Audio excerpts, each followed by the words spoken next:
بسم اللہ الرحمن الرحیم۔ السلام علیکم۔ علی بن حسین کہتے ہیں کہ ہمارا ایک پڑوسی بہت زیادہ عابد تھا۔ ایک مرتبہ اس کے گھر والوں اور پڑوسیوں نے متفق ہو کر اسے کہا کہ شادی کر لے، تو اس نے ایک باندی خرید لی۔ یہ باندی گانا گایا کرتی تھی اور عابد کو یہ بات معلوم نہ تھی۔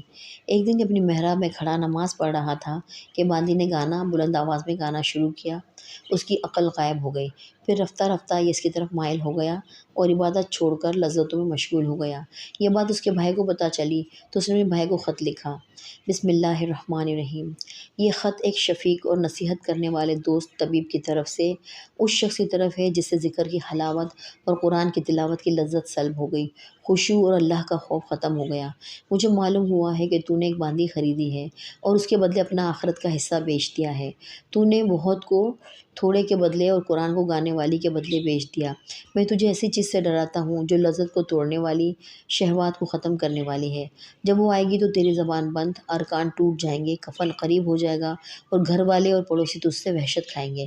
میں تجھے اس آواز سے ڈراتا ہوں کہ جب بادشاہ جبار جل جلالہ کی ہیبت سے لوگ گھٹنوں کے بل گر جائیں گے۔ میرے بھائی، میں تجھے اللہ کے غصے سے ڈراتا ہوں۔ پھر اس نے یہ خط لپیٹ کر اس کے پاس بھیج دیا۔ بھائی کو یہ خط اس کی مجلس سرور میں ملا۔ یہ پڑھتے ہی وہ سب کچھ بھول گیا۔ پھر فوراً ہی اس مجلس سے اٹھا، شراب وغیرہ کے برتن توڑ دیے اور باندی کو چھوڑ دیا۔ پھر قسم کھائی کہ آئندہ نہ کھانا کھائے گا اور نہ نیند کے لیے ٹیک لگائے گا۔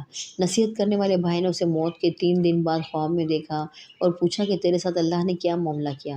اس نے کہا کہ اللہ نے مجھے اس باندی کے بدلے ایک باندی دی ہے جو مجھے طہور پلاتی ہے اور کہتی ہے یہ پی لے، اس کے بدلے جو تو نے چھوڑی تھی۔ ولدان اور حور عین سے اپنی آنکھیں ٹھنڈی کر لے۔